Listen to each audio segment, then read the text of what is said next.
You're never going to be great if you don't look for the 5%. You know, I think that you can pick up from talking to me that I'm not on a different level, okay? These are pretty simple, basic tools. And so nobody out there is listening to him and saying, God darn, he's just using words and he's just so much smarter than me, so I'm not gonna become worth $5 billion. That book is okay? He's just naturally smarter than me. I think you can see that I'm no smarter than anybody else in this room. I just use certain little basic tools to be successful every day. Take the word no out of your vocabulary. Worry about your customer. No spare customers. Use the 95-5 rule. Separate yourself from everybody else. Be the bull at whatever you do. And on and on and on. Well, you just got to keep punching and just take care of your business, and you just realize until they come and shut you down or lock the doors or you can't get product or whatever, until you can't make a payroll. You'd be surprised what you can take, though. And you just keep punching, and believe it or not, times, get good. And it goes back to what I once again preach. When times are really bad, we forget they're ever going to be good again. And when times are really good, we forget they're going to be bad again. I don't fear anything, but I worry about everything.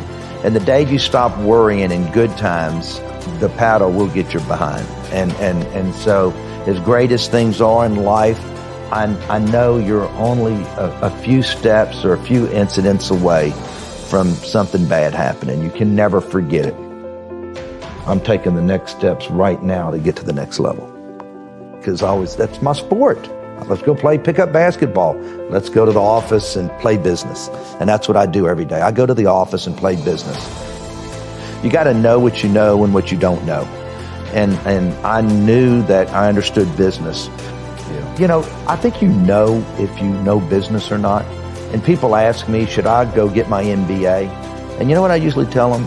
You know if you need to go get your MBA. If you don't have it inside of you and you understand economics and finance and operations of business, then you need to go get it. I knew that I didn't need it. It was just a God-given gift.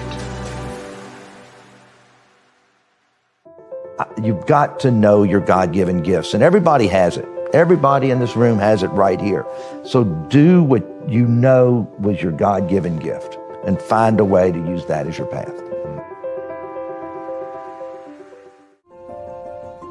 You know if people know what they're doing, but it's my job to make sure and bring everybody up to another level. And I think that's probably one of the greatest compliments I've ever gotten, is that I'll take somebody good and make them better. Is that a conscious process for you? Like, what are you doing? Is it just kicking people in the ass, inspiring them, leading by example? All the above. I think I do. You always know where you stand with me. I have all my top VPs probably have been with me an average of 25 years. My two assistants have been with me 27 and 26 years. And everybody will tell you that is the hardest son of a bitch in the world to work for, but I would never work for anybody else. What would you have to see in them to think it's worth the risk? I think one of the best things that I ever did was I will look at somebody's resume and I can say, you know what? You've never been with the right company, and that's why you haven't excelled, and that's why you're in here today. And so many people choose the wrong company to go to work for. And I look at people all the time, and I look at your resume and say, why did you go to work for this company? I knew they were screwed up when you went to work for them, okay? And so some people just are not good at choosing the right company. And also, the person interviewing makes promises that never happen. And I think that's one of the biggest mistakes that people make, is choosing the wrong company to go to work for. Do they really have good liquidity? Are they going to be in business? Are they an acquisition target where all of a sudden that they are and you're going to get bought and probably laid off?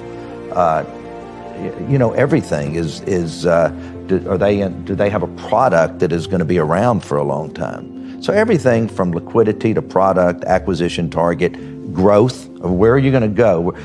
Everybody should always ask themselves if they want to grow and they just don't want to just whatever is say, where can I be in 5 years? If I can't be at this position in 5 years, then this isn't a good career path for me. What made you good at selling? That is a very particular skill. Even today, it's all about, somebody said, why are you so successful? Because I sell. And even when you go out and you raise billions of dollars in debt and you're meeting with debt holders, you're still selling yourself. That's what it's all about. You're not just selling the deal. When I was public for 18 years, okay, and you're selling equity, I did 5 follow-on offerings, the most a restaurant company ever did when I was public. And you are selling yourself, and you know your numbers, you know your business, and you make yourself that you know more than everybody else, even if you don't. Let's do it another way. Let's go back to 10 years old. I walked around with my business, my briefcase, full of business. There was no business in it, but I wanted to be a business guy, but you really didn't know what it was. By junior high, I was buying candy and reselling it at school. By high school, I was already trading on the stock market. That's just, hey, doing whatever it took to make money. I always wanted to make money. I always had money, even when I was a kid, because I always worked whatever job I could find, whether it was mowing somebody's yard or washing cars or selling lemonade to the construction workers. It was just always about making money. So at 21, I sold vitamins. I started building homes, building shopping centers. By the time I was 26, I built my first hotel. By the time I was 25, I told myself I'll have my first jet at 35, and I did. You tend to know more about any deal, anything going on in your company than anybody else. I want to know how. How do you master it to that level? Well, I mean, I can't get into some details that people know that I don't know, but if you walk into my office for a meeting, I don't care what department you're in, I will pick apart whatever you have. And you better know your numbers when you walk in there with a spreadsheet, or you better have your ads right if you're the marketing person walking in. But you also, you know if people know what they're doing. But it's my job to make sure and bring everybody up to another level. And I think that's probably one of the greatest compliments I've ever gotten, is that I'll take somebody good and make them better. Know your numbers. No matter what business you're looking at, always know your numbers. Number 2, realize that we're not successful if that consumer does not come to us, whether they're eating in your restaurants, whether they're playing in your casino, and whether, if you don't have a good product on that basketball court, the fans are not going to come and buy those tickets, the sponsors aren't going to come, and therefore you're not going to have the money to pay for those good players next year. You're not going to be able to pay Russell Westbrook and James Harden each $40 million a year. You've got to always remember, we're only as good as us taking care of that consumer. One of the things I teach everybody, and especially my kids, don't assume anything. People think if somebody walks in and gives you an answer, that it's the right answer. And even when I tell somebody to do something, I don't assume they went and did it. I'll ask them a week later, did you do that I asked you to do? Because that was really important to me. Oh my gosh, I didn't do that. And I think that's the biggest mistake people make, is don't assume that everything's running right. Don't assume anything. You can go to work every day and separate yourself from anybody else. And it's no different than the sound guy on this set.